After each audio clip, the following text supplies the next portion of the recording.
Hi. Hello, we're back. We're back. Welcome Yes. to Coffee and Childbirth. We're back in this format still because we're recording this on the same day. I'm really proud of us. This can be left in. I'm really proud of us for the I am YouTube too. people who are watching, who are like, I'm still You going to know- just show yes, setting. the logo. Props to the logo. So, Dr. Kelsey, what are we talking about for this episode? For this episode, we're going to talk about a tool called the Ninni pacifier, NNI. This is where if we had massive editing production dollars, there would have been a little thing that would slide in that would have a picture of it. Yeah. It's okay because we have it in real life. Yes. I have the mint one. I don't know what this is. I think it's gray. Easily lost is what this color is. Well, it's they come in all colors, all kinds of colors, which I love. And so just so that everybody knows, let's see, can you read that, Dr. Kelsey? Yes. So if you get, there you go. If you keep it still, it will, there you go. There's a hummingbird on the logo. We would put it a link for you all. Yes. And I think on our social accounts, it also has it. Correct. Sure. I also have a discount code for those who like that, so that I can share that as well with a link to purchase. So anyway, so let's talk about it. Yeah, so the reason that this is not paid for by them or anything like that, we are just people who like this tool. The reason that I thought this might be a good topic for us is because we were talking about sleep with infants, we talk about feeding with infants, we talk about all these typical things that people soothing, self-soothing, self-regulating, all that stuff. Self-regulating and self-soothing. And also because I think it's pretty rare, at least when I'm seeing a mom, it's pretty rare that I'm like, oh, you should get XYZ. Most of the time, the biggest things that I recommend are either a suck trainer or a bottle that's specific. And most of the time that's because people are asking, right? Like they're asking us about that. Otherwise, in my clinical opinion, if something is not working, so if a skill is not being met, so rolling, tummy time is hard, blah, blah, blah, I feel like that's part of our job, my job, to help you improve babies' function so that skill can be attained, so they can master that, versus being like, oh, here's a thing for crawling, here's a tool, let me give you this box of things, let me give you this thing to make them walk, let me give you this, other container. I try to maintain that flexibility and function focus, which I'm sure you're similar as well. So on my end, because again, going from a neurological and standpoint, I look at reflexes and connectivity between the cranial nerves and the facial and sensory function to the face, right? And when we look at Ninni, if they can't suckle on this, they're probably not suckling on their mom's nipple very well either. Right. Yeah. Or the bottle, right? So easier to hide. So this is, again, I saw a few years ago, I saw a chiropractor lecturing about this, and this is how I was introduced to it. And then it was reinforced after I met you and a couple other feeding specialists in the past as well. And I probably started using or recommending it more, I don't want to say aggressively, but definitely a lot more than consistently. Yes, thank you. Consistently, probably when I came here. And what I used to do back in my old office in LA, I would just be like, don't use this. And then I didn't have a good answer or good alternative. Yeah. What do you remember what year they started this company? How long ago? I think I've looked it up, but I can't remember off the top of my head. I could look it up right now because we are on please. Call. So if you can look that up, that'd be great as I'm talking. But I really, when I found this and I thought, oh, I need to somehow figure out a way to incorporate this, because it allowed me to understand what's happening inside their mouth as they're suckling. Yes. And it's going to look really silly, but I want moms to see it, and I'm going to suckle on it, and I want you to see it. You can see the mouth. It's translucent, so you can see what's happening inside the mouth. And on top of that, it allowed me to get inside the mouth, obviously, to understand the motor function of it, and then sensory, how sensitive they are when there's stuff in their mouth. And this applies to birth and up, right?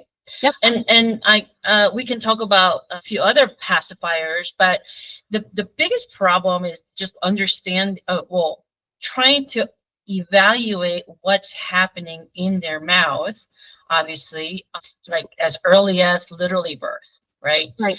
And my expertise in it, there's definitely some limit to it. And so I'm really good at like figuring what's going on, and I can approach it from a neurological standpoint and causing those nerve impulses to maximize in its potential, and it'll open up the function of the mouse.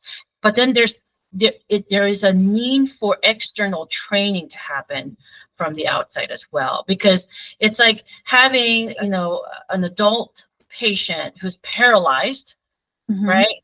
And you have to still make them connect those parts to the brain. And I can open that up passively, but we need someone like you, Dr. Kelsey, to come in and go, let's use those body parts even more. So learning, relearning, and retraining and reconditioning, I think that's also very important.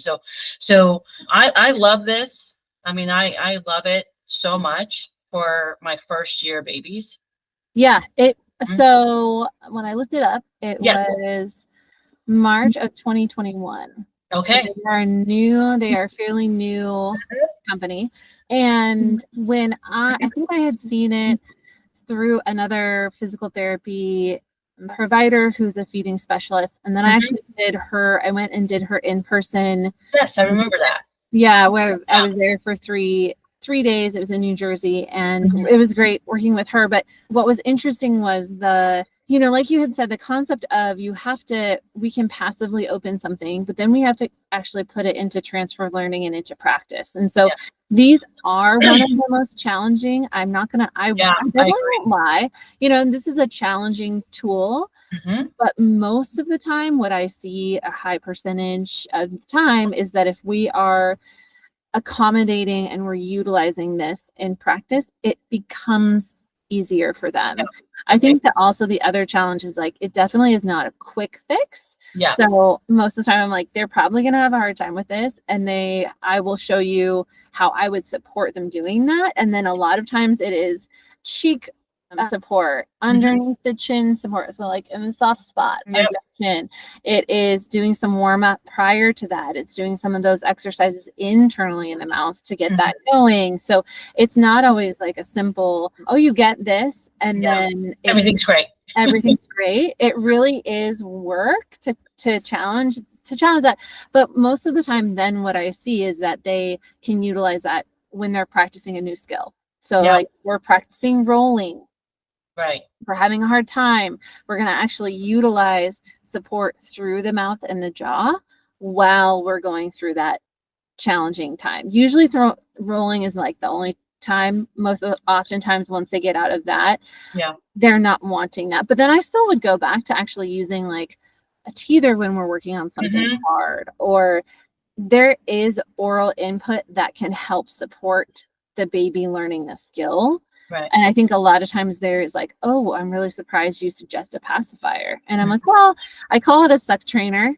I'm like, I like that word actually. This is not to make them stop crying. Yeah. This is, and I actually stole that word from you when I started, talking about it a little bit, because eventually if it's outside of my scope, they end up coming to see you anyways, But I'll tell you this much too, like, now that I'm able to incorporate this even more so before 2021, like I said, I would tell them, like, even in infancy, I've had moms who are like, it's so easy to just stick one of these guys into the mouth, right? And it's used with good intentions, but sure, really causing some long-term potential damage, right? It just makes your job harder. It makes, as in a parent, it makes your job harder later. It's not that that's really just what we're just kicking the can down the road too. And it's hard.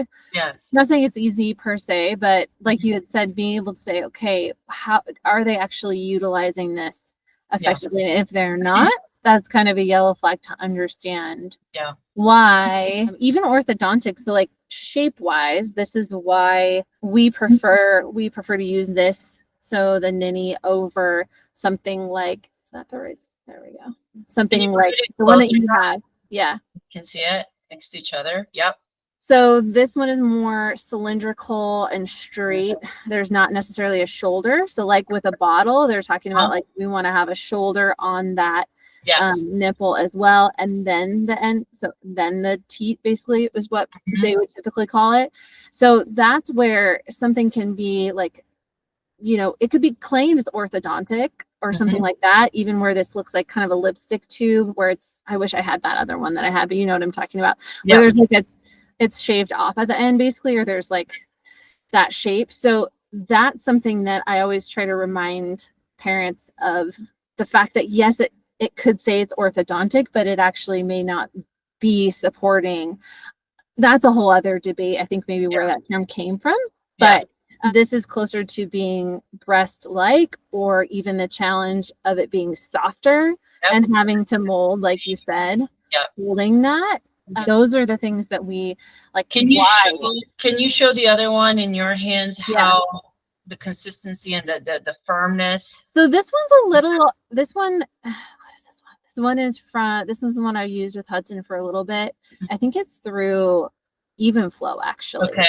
Which is a brand that I like for their bottle, their balance bottle, but it is softer, but it's really, this one fails in my opinion. It fails in the shape. There's like there's a teeny shoulder at the bottom, way at the bottom, but they have to put their mouth all the way. That does not even going to necessarily support the jaw.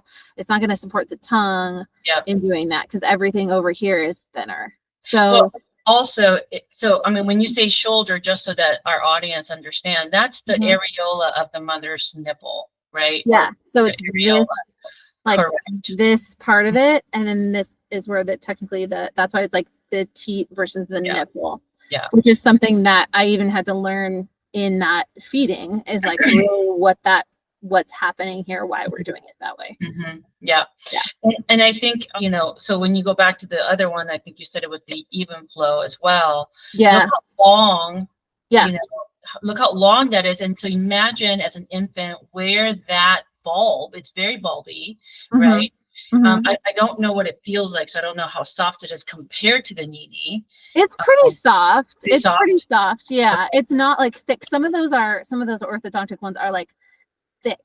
So like the one that I have. Yeah, probably the one that you have. So this one is, I mean, look at, it's really firm, right? Yeah. And it's got a really small, and I'll put it in sideways as well. Yeah. This was used by I hate to put my sister under, but she definitely used this on my nephew.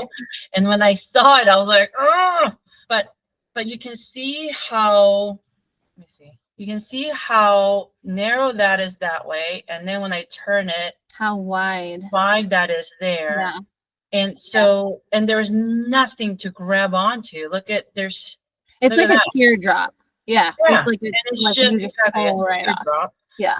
And it's really firm, like really thick, firm. Yeah. And I don't think, I've seen my sister's nipple. It's not like this. The other thing that is interesting is when it comes to using something like the Ninni as a suck trainer, and this goes for bottles too, it's not necessarily that has to be the exact as your nipple that is on your body. Correct. Like it doesn't necessarily have to be. I think the intention is like we're looking at this is going to be the closest mechanics that we're going to get to support that when they're not breastfeeding. I think it's, let me reword that a little bit too. What you're saying is basically we don't want to limit, right, by placing anything in the mouth, limit the full range of function of the mouth. And when you put something like this, it limits it, right? So the suckling, the motion, right? I think it inhibits full ranges of motion of all the muscles, all the sensory in the mouth as well. And what I've noticed with something like this that's very firm, it actually becomes very narrow in the way they start suckling, right? Yeah, because it's like front of your teeth. Yeah, it's like the front of your teeth versus like your whole mouth. And we have to remember infants, especially newborns, man, they're changing day to day, every day, right? Yeah. And I've had situations where I've had little ones go from, oh, mom's, breastfeeding for maybe 2 weeks, 3 weeks, and mom's having trouble with it. And she's going back and forth, and she puts a pacifier like this on them. And then I can feel the way I reassess the week after, and I could feel the difference in the way they're latching their lips. And I go, Mom, have you noticed that this is different compared to last week when I saw? And it's only been a week. And they're like, how could it change so quickly? And I go, every day is a change. Every single day is a change when they're and because that's literally their only job. Correct. When it comes to is like they're just eating. That's all they're eating and pooping. Yeah, I mean so I think when it comes to like even this is why this is one of the gifts that we gave this gift out at our Rock Your Registry, that a summer event, and why we'll probably continue to do that for people, because really it's something, it's helpful for you to understand what's happening, even if it's not necessarily something that you're like, oh, I don't know what this is. But if you're like, oh, interesting, I'm also having trouble with XYZ. I'm also having trouble with feeding. I'm also having trouble with nipple pain. Baby's gaining weight, but this is like really hard for them. It kind of gives you an insight to at least ask the question, even if you end up asking your pediatrician. Hopefully there's our information. You would just ask us like, what's happening here? Right. But that is something to, jog the conversation of where's that coming from? Versus like, oh, I give them this suck trainer and everything is fine. It's a little bit of a misnomer to be like, oh, this is going to fix everything. Right. Right. Yeah. And most of the times that's what I see is when moms are in a mom group and they're like, yeah, what's the best pacifier? And then someone will suggest this, or I will suggest, and they're like, yeah, we tried that. It worked. It was really hard. That probably means we should have a chat or something along those lines of like, interesting. Usually I'll just say like, was anything else happening? And usually transition to bottle feeding for whatever reason, all those things kind of come up. But man, we can talk about bottle feeding as well, but I definitely, so I guess my question to you, Dr. Kelsey, would be, what do you say to the moms? Because I've had this struggle a little bit too. When I try to get them to start using this instead of a pacifier, one of the things that I get back is, well, I don't want them to be on a pacifier, which is a fantastic answer, right? Sure. Love it when moms go, yes, I don't, yes. And I agree with them 100%. And I say, I don't want any of the babies to rely on a pacifier. And so my answer to them is, this is not a pacifier. And again, like I said, I stole your terminology. It's a suck trainer, and we're going to train your baby how to properly suckle. And once they're done with this. Like, we don't want this to be for everything. Right. So that's one scenario. And then the other scenario is that I struggle with is usually, well, I tried it and then they spit it out. They don't like it. And then I go, well, you got to keep trying. And that's not a really good answer for me. Answer, just keep trying. Yeah. Right? So I mean, that's like when my, personal trainer or something, or someone says, like, just keep trying to do the squat. Keep doing it. And I'm like, I don't want to because it's hard. Yeah. How do you address that? So typically I address that with, when I show it to them initially, I highlight and I say, okay, look at how much I'm doing to help them tolerate this for this amount of time. This is also what's going to go along with when you guys utilize it for training or for play. You're going to 1 minute, if they spit it out, 1 minute of them tolerating this and using their muscles and you supporting them and putting them in a position like side lying or a position of comfort for them, that is all gold. So that's great. If they can if they go from spitting it out to 1 minute facilitated, awesome. So I definitely give them small wins and regular expectations. And then I say, that's why I give you these videos to do this every day, to track this, where all you have to do is look at this technique, try it with baby, and then you can check it off and then move on. Look at it with baby, try again, and then move on. Because they're building, like you said, they're changing so much that we have to, just like you're putting a diaper on them every time, which I guess that even triggered like the whole potty learning, voiding question, but you're doing that consistently to train them for something, right? So you're training them to know that they would go to the bathroom in there until you're ready for them not to. That is what we have to be able to just give a little bit at a time. So that's how I typically do it, is I provide them with visuals. I remind them that I'm going through a lot to help baby do this. That's okay if you have to go through that too. When I do it, you don't see me just put it in their mouth. This is what I'm like, I'm getting him in this position. I'm getting her on this position. I'm stroking their cheek. We've done all of this stuff beforehand. Maybe they're eating before actually. So they get some of that warm up for them to be ready to take it. And then also I'm like, this is a video where you just watch it. You don't have to commit this to memory. You just put it on every time. It's like your new habit, because it does take a long time. And depending on whether the baby is, you know, the oral tie question has been addressed or any of those things, right, that could play into it, where it's like, okay, it's really hard because we haven't had any kind of support for them that they may need. Actually, they're like, they may have gotten to the point where they need this significantly to happen, and that's okay. That's a other topic that we would be. Another episode. Yeah. Well, we're not going to go into ties today. So no, that could be like a 2-hour session, I would say. But I really appreciate your expertise in it for sure. I've learned a lot from you as well, watching you work through it.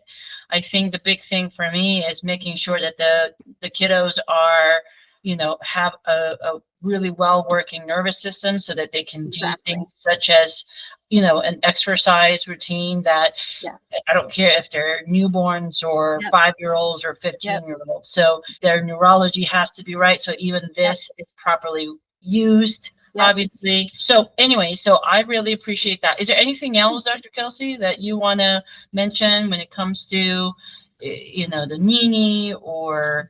No. Typically I just utilize this for, if you're a baby, I utilize this on our first visit.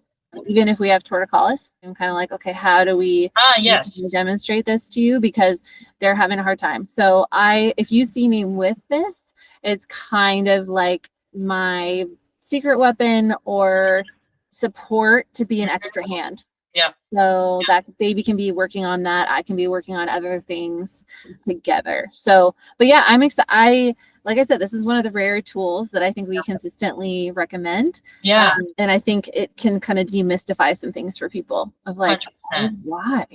Yeah, I know. So, thank you so much. Well, thank you. And I'm excited for our next episode. I feel like this is just turning out to be this like natural flow of things that are like the topics are coming through. So I love that part of our not so type A planning, but also yet a little bit of planning. Yeah, that's not, we're not going to get anywhere if we don't do any of that, because I'll forget stuff when we end up doing this. So thank you so much. We are excited for our community to check this one out. And if you have any questions, you can always reach us on our Instagram or website. Yes. And we'll see you next time. Okay. See you next time. Bye, everyone.